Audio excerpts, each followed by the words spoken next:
मुझे याद है काशीराम ने कहा था ये प्रधान गांव की प्रधानी के स्तर का आदमी था, हमने इसको मुख्यमंत्री बना के गलती की। मुलायम सिंह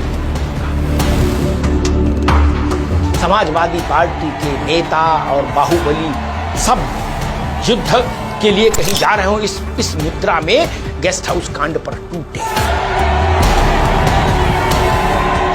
अगर मायावती की पकड़ में आ जाती, दरवाजा टूट जाता, तो मायावती जी की हत्या भी हो सकती थी। मुख्यमंत्री निवास या दिल्ली में मायावती जी के निवास पर भाजपाई चाहे जब आ जाएं और चाहे जब चले जाएं और चाय नाश्ता चल रहा, ऐसा कभी नहीं हुआ। कार्ड भेजने के बाद भी 2-2 घंटे इंतजार करना पड़ता था भाजपा के बड़े नेताओं को, छोटों को तो छोड़ो। समाजवादी पार्टी के शासनकाल में समाजवादी पार्टी के लोग सरकारी दफ्तरों को अपने कार्यालय की तरह इस्तेमाल करते। लेकिन मायावती के शासनकाल में बसपा के भी किसी नेता की हैसियत नहीं थी कि वो जाके डीएम को धमकाए। सोनिया जी मायावती जी के घर गई चल के। मायावती जी सोनिया जी को रिसीव करने गेट पर नहीं आई, सोनिया जी को गुलदस्ता लेके अंदर जाना पड़ा। अंदर कमरे में मायावती जी। जिस दिन लालजी वर्मा यहाँ आए मोन्टेक सिंह के साथ बैठक कर रहे थे, उसी दिन मायावती जी दिल्ली आई, प्रधानमंत्री के साथ चाय पी, सोनिया गांधी के साथ नाश्ता किया और वापस लखनऊ लौट। वो सिर्फ ये बताने आई थी दिल्ली मोन्टेक सिंह को कि मोन्टेक सिंह अहलूवालिया मेरा नाम मायावती है, मुझे सामान्य मुख्यमंत्रियों की तरह तौलने की कोशिश मत करना। वहां इस बात का ख्याल रखा गया कि मायावती जी की कुर्सी अखिलेश यादव और मुलायम सिंह यादव दोनों की कुर्सी से इतनी बड़ी ऊंची होनी चाहिए।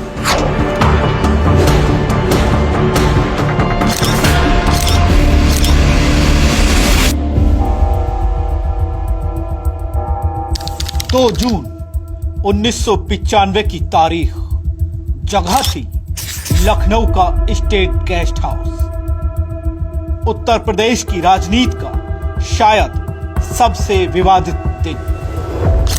उस दिन लखनऊ गेस्ट हाउस के कमरे के बाहर भीषण शोर था। बाहर सैकड़ों नेताओं के द्वारा नारे लगाए जा रहे थे, जातिगत गालियां दी जा रही थी,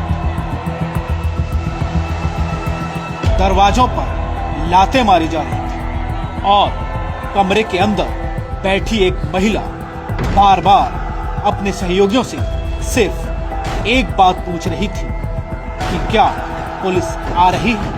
तभी सैकड़ों सपा नेताओं की भीड़ से बीजेपी विधायक ब्रह्मदत्त द्विवेदी भीड़ को चीरते हुए उस महिला को बाहर निकालते और अगले दिन यानी 3 जून 1995 को उस दलित महिला उत्तर प्रदेश की मुख्यमंत्री बनती, भारत की पहली दलित महिला मुख्यमंत्री और सबसे युवा मुख्यमंत्रियों में से एक।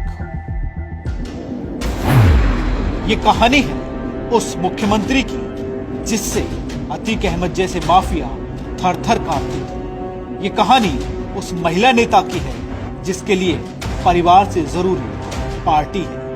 ये कहानी उस महिला की है जो पार्टी के खिलाफ जाने वालों को तुरंत पार्टी से बाहर कर दे, चाहे वो विधायक हो या सांसद और या फिर भतीजा। साथ में ये कहानी उस लड़की की भी है जिसे अपने ही घर में बेटी होने के कारण भेदभाव का शिकार होना पड़ा। ये उस महिला की कहानी है जिसने गरीबी और जातिगत भेदभाव के दलदल से निकलकर सत्ता के शिखर को छुआ। ये उस महिला की कहानी है जिसने आईएएस का सपना छोड़कर सत्ता के सिंहासन को हासिल किया।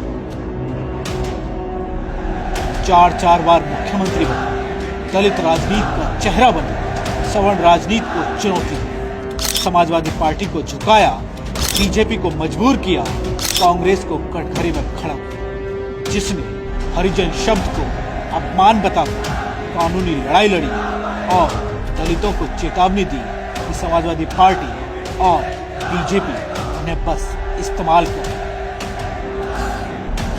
लेकिन इस महिला की कहानी यही खत्म नहीं हुई। ये कहानी 15 जनवरी 1956 से लेकर अब तक यूपी की सियासत में गूंज रही।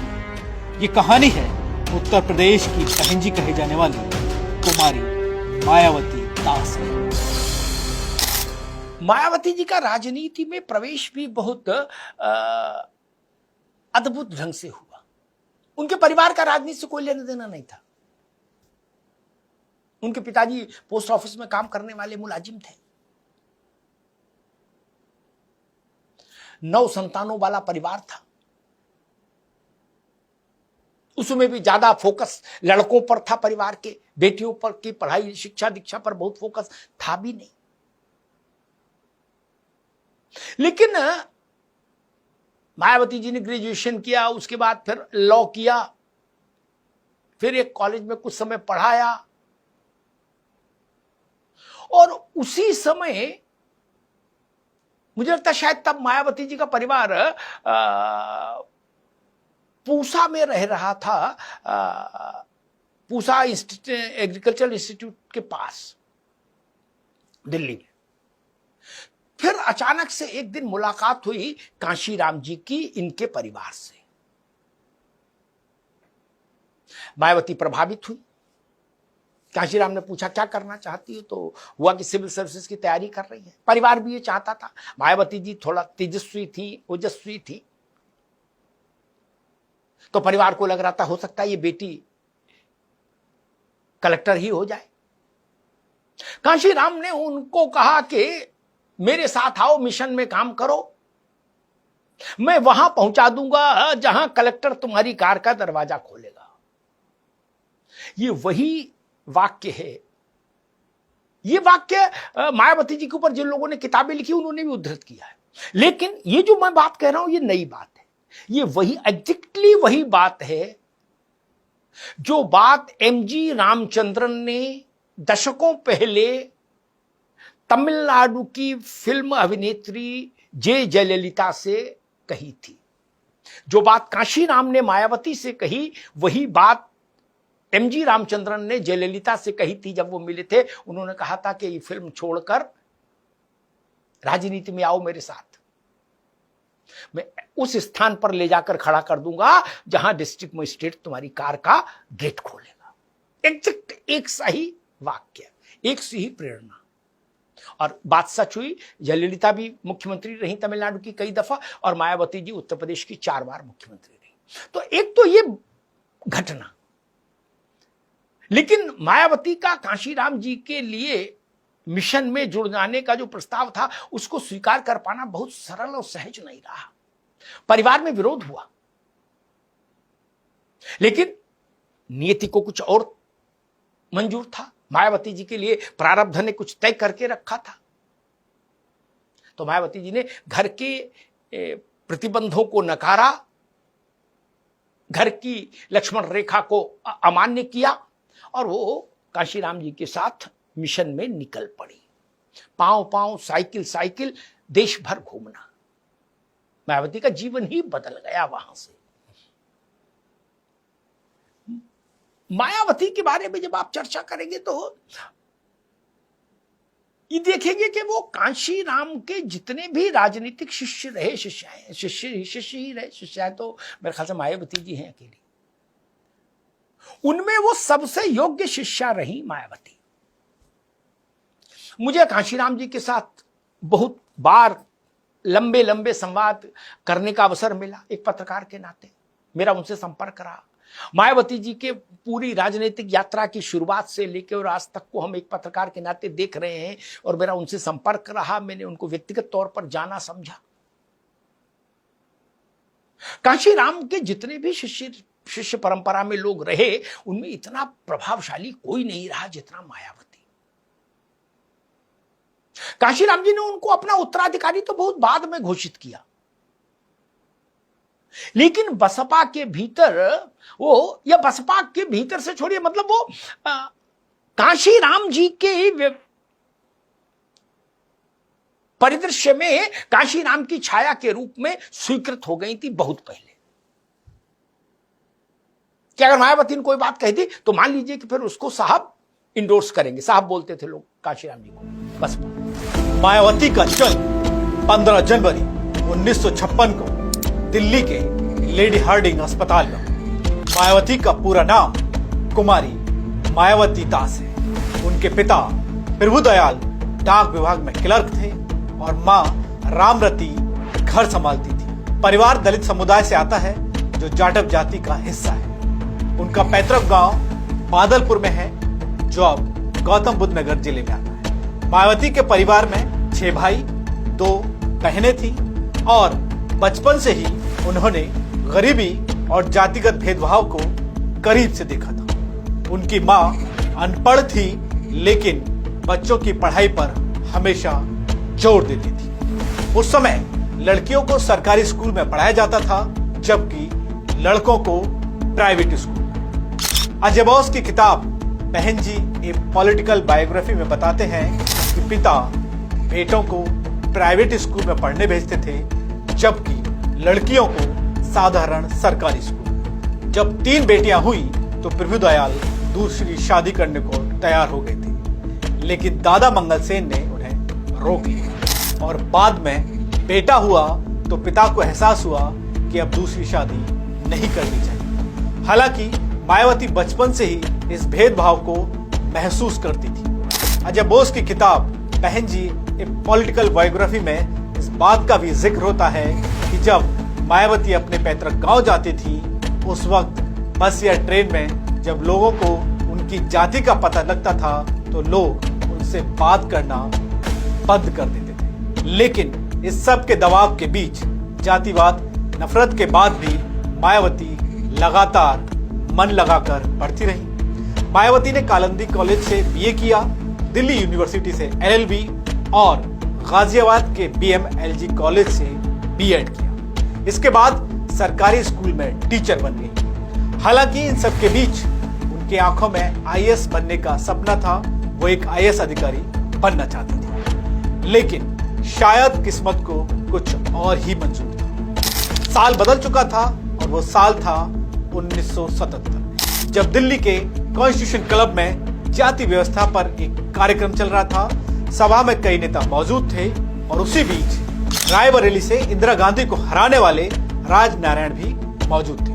भाषण के दौरान उन्होंने दलितों के लिए हरिजन शब्द का इस्तेमाल किया जिसके खिलाफ अधिकांश लोग चुप थे। लेकिन उसी भीड़ में एक युवा लड़की अचानक से खड़ी हो गई और वो थी मायावती। उन्होंने माइक पकड़ा और जोर जोर से बोलने लगी कि हरिजन शब्द सम्मान नहीं अपमान है।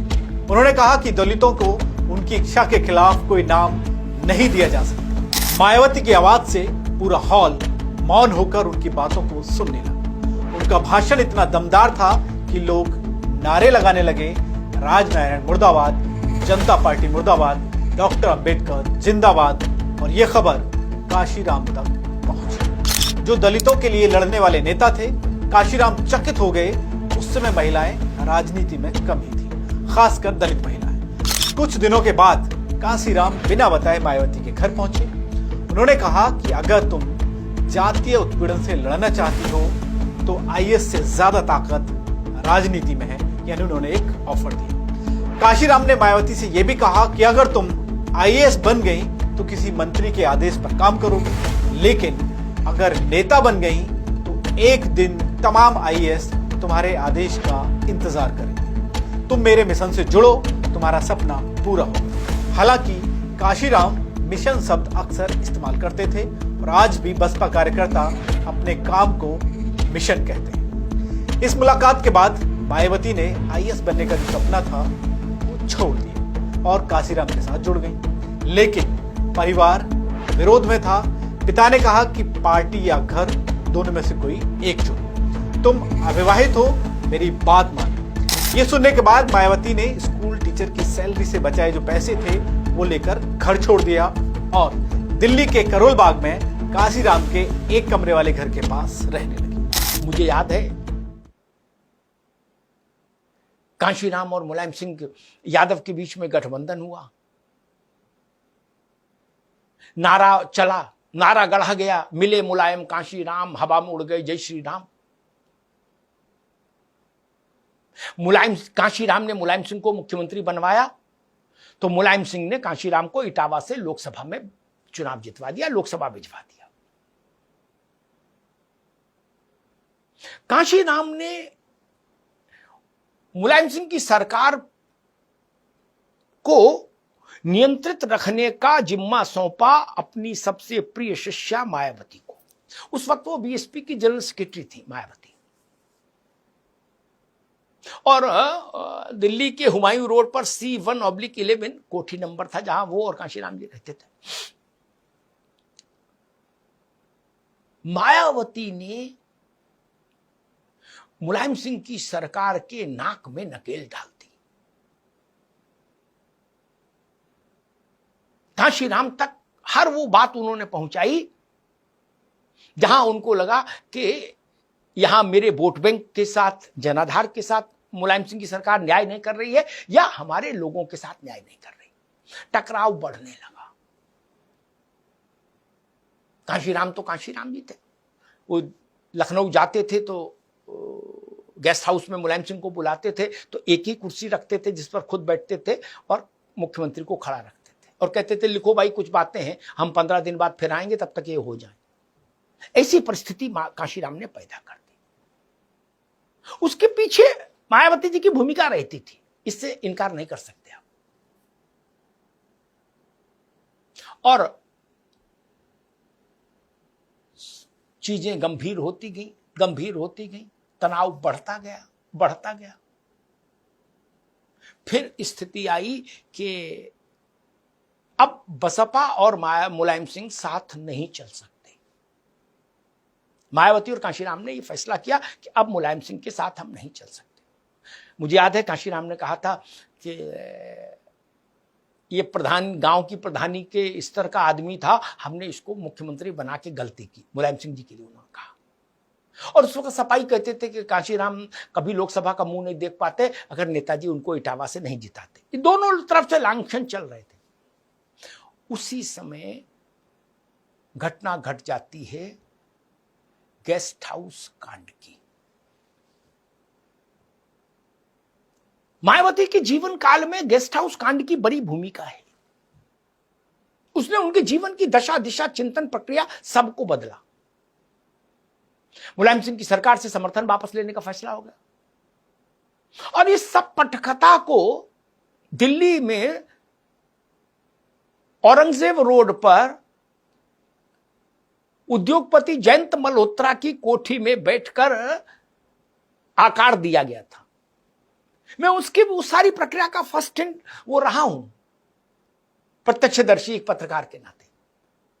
जयंत मल्होत्रा मेरे बहुत सारी खबरों के सोर्स हुआ करते थे। वो कांशीराम के दोस्त थे। यह अलग बात है कि बाद में मायावती जी जब चीफ मिनिस्टर बनी तो उनकी नहीं पटी और उनको अलग होना पड़ा पार्टी से। लेकिन कांशीराम जी पर के साथ उनका बहुत अच्छा रिश्ता था और कांशीराम ने उनको राज्यसभा भी भेजा।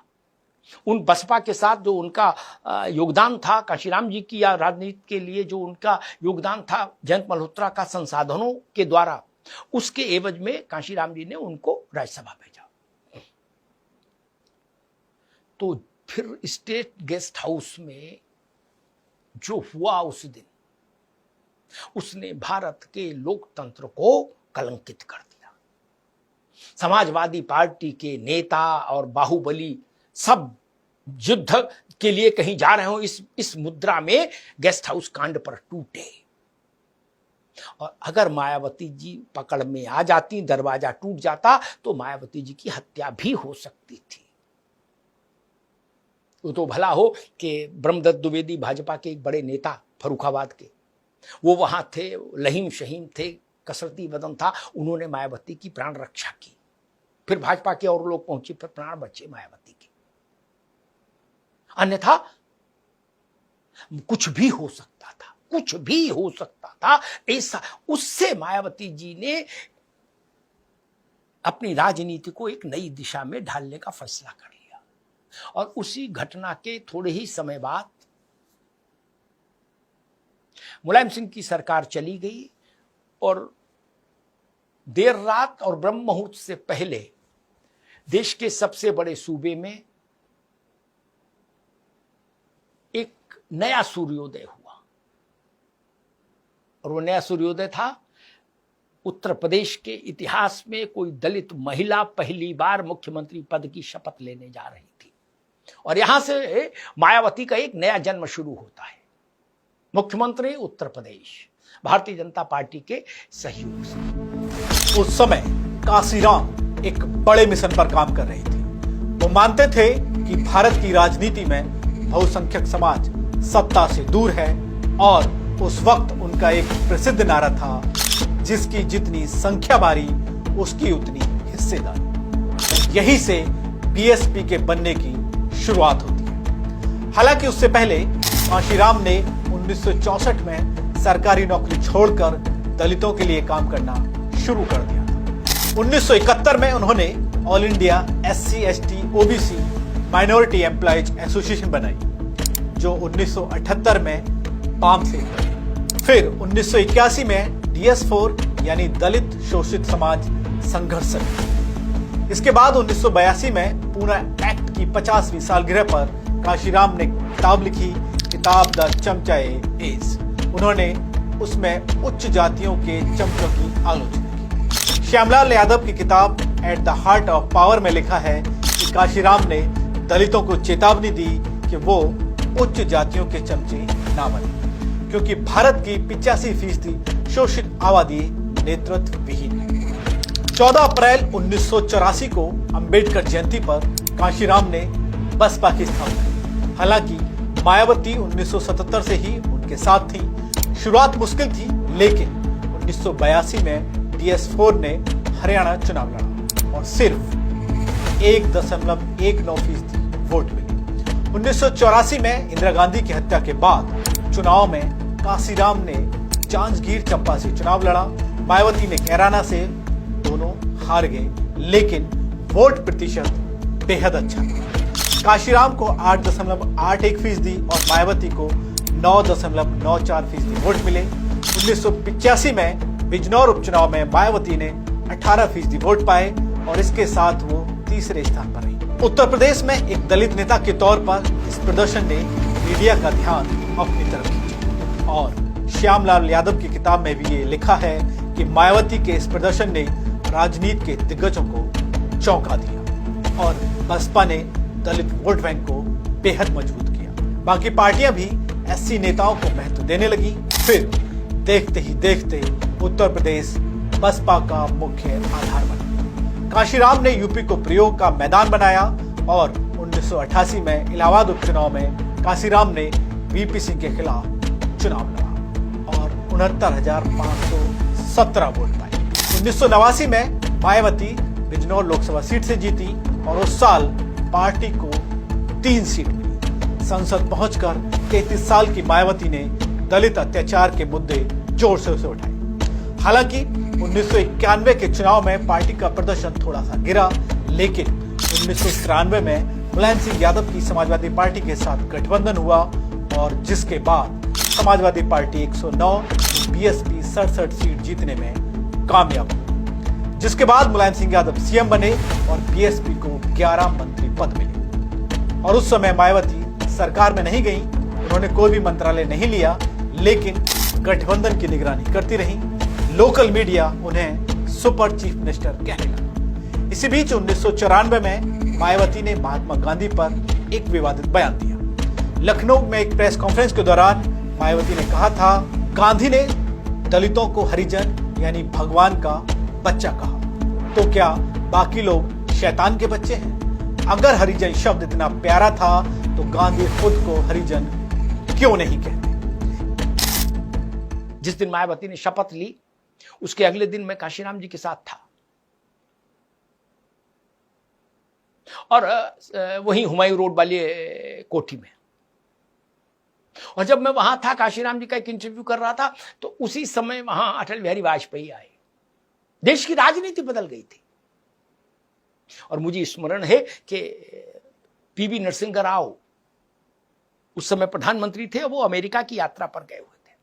तो वॉशिंगटन में शायद उनसे पत्रकारों ने पूछा कि उत्तर प्रदेश में इतना बड़ा मिराकिल हो गया है, मायावती मुख्यमंत्री बनी है, तो उन्होंने कहा था कि ये भारत के लोकतंत्र का चमत्कार है, मिराकिल ऑफ इंडियन डेमोक्रेसी। ये फ्रेज इस्तेमाल किया था नरसिंह राव जी ने मायावती की मुख्यमंत्री बनने पर। बड़ी घटना थी वो भारत की राजनीति के लिए। और फिर मायावती जी मुख्यमंत्री हो गई। मुख्यमंत्री मायावती की अपनी अदा थी। वो भाजपा के सहयोग से मुख्यमंत्री थी, लेकिन वो भाजपा के दबाव में नहीं रही कभी मुख्यमंत्री रहते हो, कभी नहीं। मथुरा में एक प्रसंग आया, उन्होंने संघ से जुड़े संगठनों ने कहा कि हम जुलूस निकालेंगे। उन्होंने कहा जुलूस नहीं, कानून व्यवस्था के चलते नहीं निकलेगा। वो लोग नहीं माने, उनको लगा कि अपनी ही सरकार है। मायावती जी ने पुलिस से कहा लाठीचार्ज करो, इनको सबको जेल भेजो। बड़ा है तो वो मचा, लेकिन मायावती ने कहा ना, एक बार ना का मतलब ना। और ऐसा भी नहीं हुआ कि भाजपा के सहयोग से मुख्यमंत्री है मायावती जी, तो मुख्यमंत्री निवास या दिल्ली में मायावती जी के निवास पर भाजपाई चाहे जब आ जाएं और चाहे जब चले जाएं और चाय नाश्ता चल रहा, ऐसा कभी नहीं हुआ। कार्ड भेजने के बाद भी 2-2 घंटे इंतजार करना पड़ता था भाजपा के बड़े नेताओं को, छोटों को तो छोड़ो। इसका मैं प्रत्यक्ष गवाह हूं। मायावती और कल्याण सिंह में नहीं बनी कतई। जिस वक्त मायावती को भाजपा मुख्यमंत्री बनाई हुई थी, उस समय भी कल्याण सिंह कहते थे कि हर दिन, हर घंटा, हर पल भाजपा का नुकसान हो रहा। ये शब्द मुझे उनका याद है, कल्याण सिंह का, जो उन्होंने मुझसे कहा था। और फिर वही हुआ, 2.5 साल के मुख्यमंत्री बनने की जब बारी आई और कल्याण सिंह, मायावती के 2.5 साल पूरे हुए और कल्याण सिंह को सत्ता सौंपने की बात आई, तो मायावती मुकर गई, भाजपा सन्नाटे में आ गई। लेकिन फिर वही हुआ, बसपा टूटी और कांग्रेस टूटी और कल्याण सिंह की सरकार बन गई। वहां से भी देश ने मायावती के एक दूसरा चेहरा देखा। Mayawati as a chief minister, मुझे लगता है कि बाकी चीजों पर उनके साथ आप सहमत असहमत हो सकते हैं, लेकिन कानून व्यवस्था ये एक ऐसा विषय था जो मायावती के शासनकाल में दुरुस्त था। बड़े से बड़े अपराधियों की नाक में नकेल डालने का काम मायावती करने का साहस करती थी। अधिकारी भी और अपनी पार्टी के नेता भी सब दुरुस्त रहते थे। समाजवादी पार्टी के शासनकाल में समाजवादी पार्टी के लोग सरकारी दफ्तरों को अपने कार्यालय की तरह इस्तेमाल करते हैं। लेकिन मायावती के शासनकाल में बसपा के भी किसी नेता की हैसियत नहीं थी कि वो जाके डीएम को धमकाए, ये एसपी को धमकाए ना। ये वंडलिज्म मायावती ने कभी अलाउ नहीं किया। इस बयान के बाद मायावती की गिरफ्तारी की मांग हुई, लेकिन मायावती पीछे नहीं हटी। 1995 आते आते सपा बसपा के गठबंधन में दरार बढ़ गई। मुलायम सिंह बीएसपी विधायकों को तोड़ने की कोशिश कर रहे थे और इसी बीच काशीराम ने बीजेपी से संपर्क साधा। मायावती को अचानक आदेश मिला कि बीजेपी के साथ सरकार बनानी है और यह खबर आते ही 2 जून को गेस्ट हाउस कांड, जिसकी कहानी हमने आपको शुरुआत में बताई थी। इसके अगले ही दिन 3 जून को मायावती उत्तर प्रदेश की सीएम बनी। हालांकि सरकार केवल 136 दिन चली, लेकिन उन्होंने दलित एजेंडे को इस दरमियान तेज कर दिया। मायावती ने लखनऊ से लेकर उत्तर प्रदेश के तमाम जगहों पर अंबेडकर की प्रतिमाएं लगवानी शुरू कर दी। नाम बदलना, पेरियार मेला, अंबेडकर गांव योजना शुरू कर दी और इसके बाद 1996-97 में फिर बीजेपी के साथ रोटेशनल गठबंधन हुआ और 21 मार्च 1997 को दूसरी बार मायावती उत्तर प्रदेश की सीएम बनी। और इस बार अंबेडकर गांव में 1500 सड़कें, हजारों हैंडपंप, 11,000 गांव में बिजली पहुंचाने का काम मायावती के द्वारा किया गया। और एक बार फिर 2002 के विधानसभा चुनाव के बाद मायावती तीसरी बार उत्तर प्रदेश की मुख्यमंत्री बनती है। लेकिन इसी बीच ताज हेरिटेज कॉरिडोर प्रोजेक्ट पर विवाद बढ़ गया। यमुना किनारे शॉपिंग कॉम्प्लेक्स बनाने का प्लान पर्यावरण नियमों का उल्लंघन माना गया। इस पर सुप्रीम कोर्ट के आदेश पर सीबीआई जांच हुई और फिर मायावती की सरकार गिर गई। वहीं दूसरी तरफ 2003 में काशीराम गंभीर रूप से बीमार पड़े और मायावती बीएसपी की राष्ट्रीय अध्यक्ष बन गई। मगर साल 2006 में काशीराम का निधन हो गया। मायावती ने बौद्ध रीति से काशीराम का अंतिम संस्कार कराया। काशीराम के जाने के बाद बीएसपी में एक नया उदय हुआ। 2007 में बसपा ने सर्वजन नीति अपनाई और इस नीति के तहत बसपा ने ब्राह्मणों को जोड़ना शुरू। ब्राह्मण सम्मेलन हुए जहां एक नारा निकला था, हाथी नहीं गणेश है, ब्रह्मा विष्णु महेश है। और इसी नई प्लानिंग के साथ सतीश मिश्रा की मदद से बसपा ने 206 सीटें उत्तर प्रदेश के विधानसभा चुनाव में जीती। इसी के साथ वो चौथी बार उत्तर प्रदेश की मुख्यमंत्री बनी, वो भी 13 मई 2007 से 2012 तक। ये उनका पहला पूर्ण कार्यकाल था। उनकी सरकार पर भ्रष्टाचार के आरोप लगे, ये सच है। ताज कॉरिडोर वाला मसला है, मुकदमा चला। पार्टी के फंड्स को लेके भी मसले आए, उनकी संपत्तियों को लेके भी सवाल उठे, विवादों में रही वो। उन्होंने पार्क बनवाए और पार्क में अपनी भी मूर्ति लगवा दी, कांशीराम जी के साथ और अंबेडकर जी के साथ, फुले जी महाराज के साथ, रामाबाई के साथ, उस पर भी विवाद हुआ। लेकिन मायावती विवादों से अप्रभावित रहने वाली नेता है। वो अपनी ही चाल चलेंगी, विवाद हो नहीं हो इससे कोई मतलब नहीं। किसी को अच्छा लगे, किसी को खराब लगे, वो वही करेंगे जो उनको अच्छा लगेगा। और एक चीज मुझे जो मायावती में मैंने देखा, उनका अपना व्यक्तिगत औरा। पार्टी कमजोर है, पार्टी मजबूत है, होता है समय के साथ, लेकिन उनका पर्सनल औरा बड़ा है मायावती का। मैं व्यक्तिगत जीवन से जो मैंने देखे वो कुछ उदाहरण देता हूं। प्रतिभा देवी सिंह पाटिल को बनाना था राष्ट्रपति सोनिया जी को। सोनिया जी मायावती जी के घर गई चल के। मायावती जी सोनिया जी को रिसीव करने गेट पर नहीं आई, सोनिया जी को गुलदस्ता लेके अंदर जाना पड़ा। अंदर कमरे में मायावती जी मिली। भाजपा के सहयोग से मायावती जी की 3 बार सरकार चली, चौथी बार अपने बहुमत से आई, पूर्ण बहुमत से। लेकिन तीनों बार उन्होंने प्रदेश के नेताओं को कभी भाव नहीं दिया भाजपा के। उन्होंने बात की तो केवल अटल जी से, अडवाणी जी से, इससे नीचे नहीं। एक उदाहरण और देता हूं, जिससे आपको समझ में आएगा कि मायावती जी की अपने काम करने की अदा क्या, शैली क्या, उनका औरा क्या। मनमोहन सिंह जी की सरकार थी, मोंटेक सिंह अहलूवालिया योजना आयोग के अध्यक्ष थे। योजना आयोग में साल में एक बार हर राज्य का मुख्यमंत्री आता है अपने प्लान आउटले के लिए। उत्तर प्रदेश से मायावती जी को आना चाहिए था। मोंटेक सिंह अहलूवालिया ने मायावती जी को फोन कर लिया, तो उन्होंने इनसे तो कुछ ज्यादा नहीं कहा यही कहा होगा कि ठीक है आएंगे, देखेंगे, किसी को भेजेंगे। उन्होंने लालजी वर्मा को भेज दिया, कहा तुम कागज पत्र लेके जाओ योजना आयोग को। और जाना चाहिए था मुख्यमंत्री को, और परंपरा ये थी, लेकिन उन्होंने भेजा लालजी वर्मा को। लालजी वर्मा कौन? जो अब समाजवादी पार्टी में है और एमपी है, वो लालजी वर्मा। जिस दिन लालजी वर्मा यहां आए, मोंटेक सिंह के साथ बैठक कर रहे थे, उसी दिन मायावती जी दिल्ली आई, प्रधानमंत्री के साथ चाय पी, सोनिया गांधी के साथ नाश्ता किया और वापस लखनऊ लौट गई। वो सिर्फ ये बताने आई थी दिल्ली मोंटेक सिंह को कि मोंटेक सिंह अहलूवालिया, मेरा नाम मायावती है, मुझे सामान्य मुख्यमंत्रियों की तरह तौलने की कोशिश मत करना। ये जान लीजिए,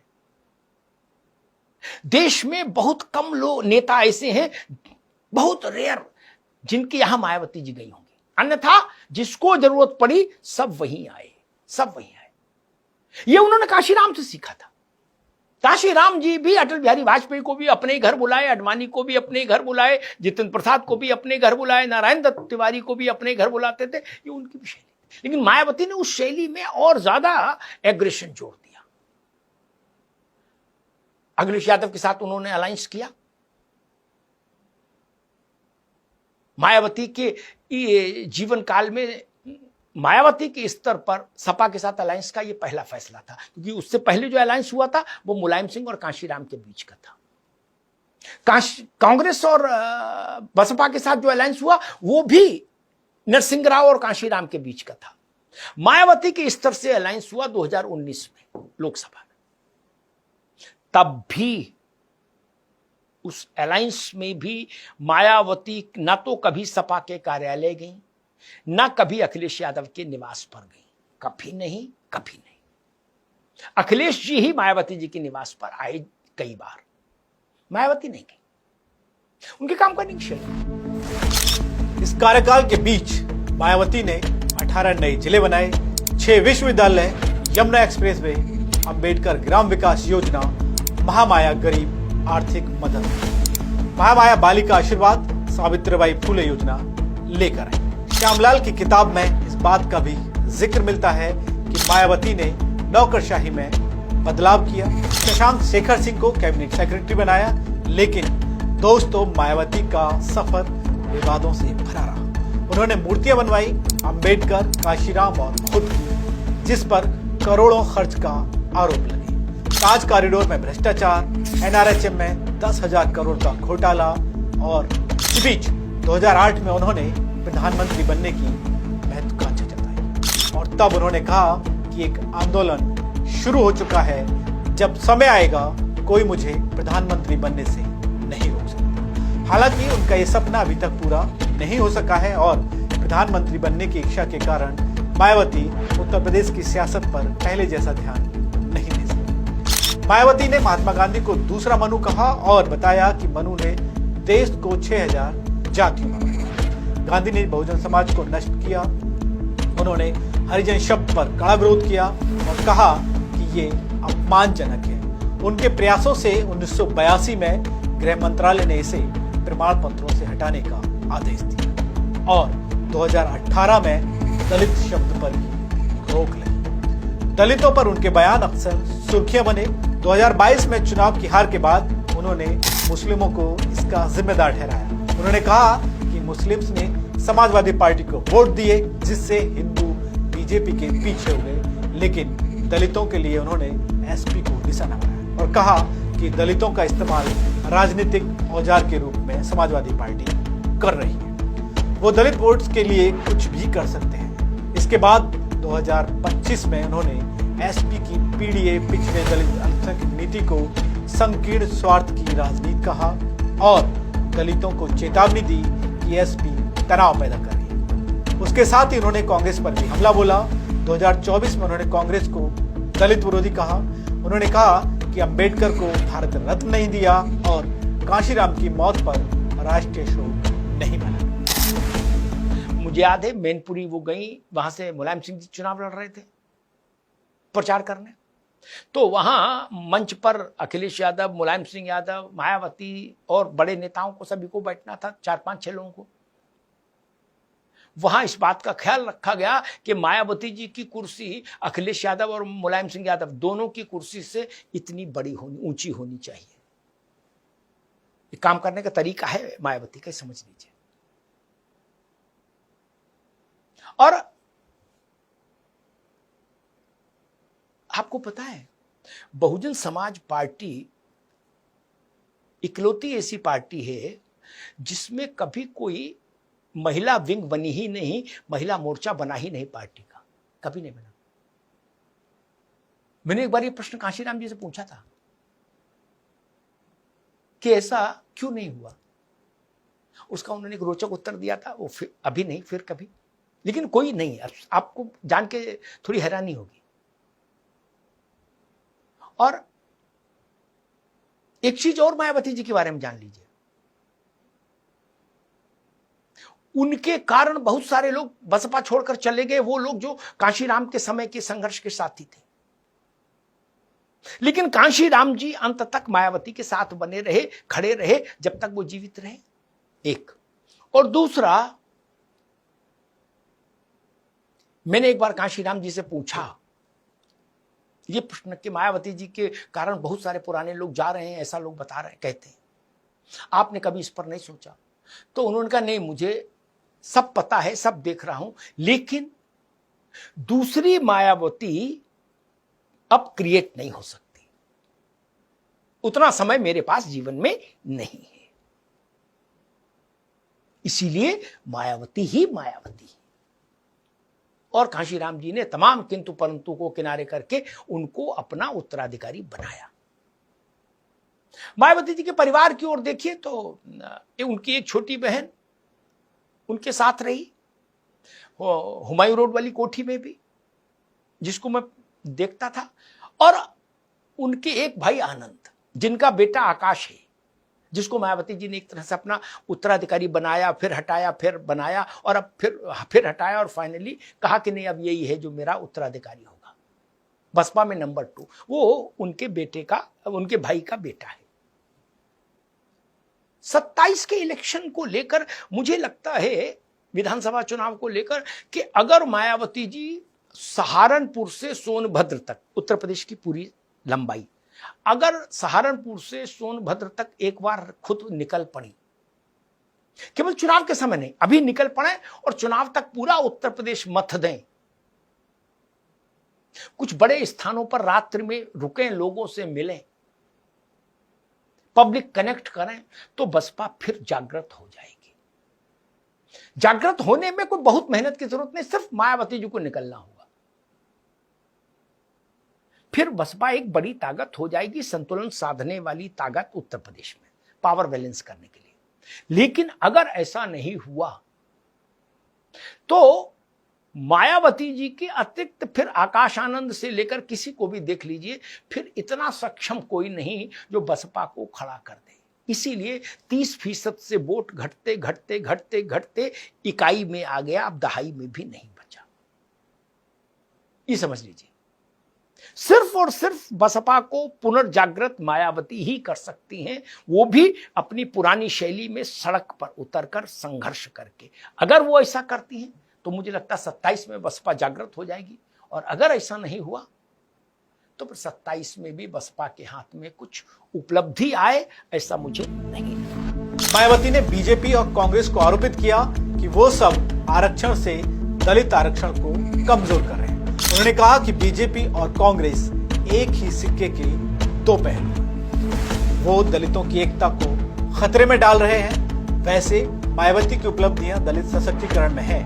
उन्होंने दलितों को आवाज दी, अत्याचारों पर बोली। इस पर राजनीतिक जानकार कहते हैं कि एक वक्त था जब दलित बस्तियों में मायावती को पूजा जाता था। उन्होंने महिलाओं और दलितों को साहस सिखाया, और इन्हीं सब को लेकर मायावती के ऊपर किताबें लिखी, जिनमें से एक आयरन लेडी कुमारी मायावती, जिसे पत्रकार मोहम्मद जमील अख्तर ने लिखा है। बहन जी एक पॉलिटिकल बायोग्राफी जिसे अजय बोस ने लिखा।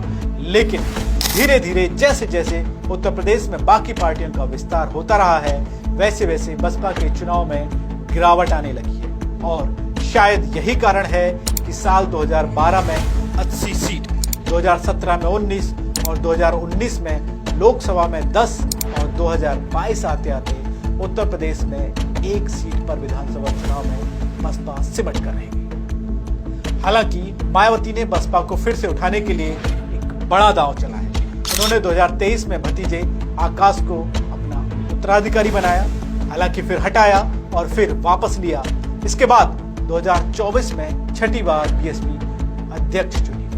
वैसे हाल की बसपा की एक्टिविटीज से पता चलता है कि बसपा अब जनाधार पर फोकस कर रही है, लेकिन चुनौतियां कई सारी हैं। किताबें कहती हैं कि मायावती ने बहुजन से सर्वजन बनाया, लेकिन गठबंधनों की असफलता और गैर एक्टिविटी ने उन्हें बेहद नुकसान पहुंचाया। दलित राजनीति में चंद्रशेखर जैसे नए चेहरे उभर रहे हैं, लेकिन बीएसपी का संगठन मजबूत है। कमी केवल पार्टी में फेरबदल के कारण आ रही है। खैर, अब देखना यही है कि बसपा और मायावती अपना कमबैक कैसे करते हैं, कब करते हैं। हालांकि मायावती की ये कहानी अभी खत्म नहीं हुई है। अभी बसपा के नए अध्याय का इंतजार बसपा का हर एक कार्यकर्ता कर रहा है। बाकी पार्टियां अभी मायावती के फील्ड में उतरने से डरती है, क्योंकि अगर मायावती मैदान में उतर जाती है तो कहा जाता है कि उस क्षेत्र का समीकरण बदल जाता है। अब सबको मायावती के उस कमबैक का इंतजार है। फिलहाल इस शो में इतना ही। आपको ये कैसा लगा कमेंट जरूर करिए, और ऐसी ही राजनीति से जुड़ी तमाम किस्से, तमाम कहानियों के लिए राष्ट्रवाणी को सब्सक्राइब जरूर करें।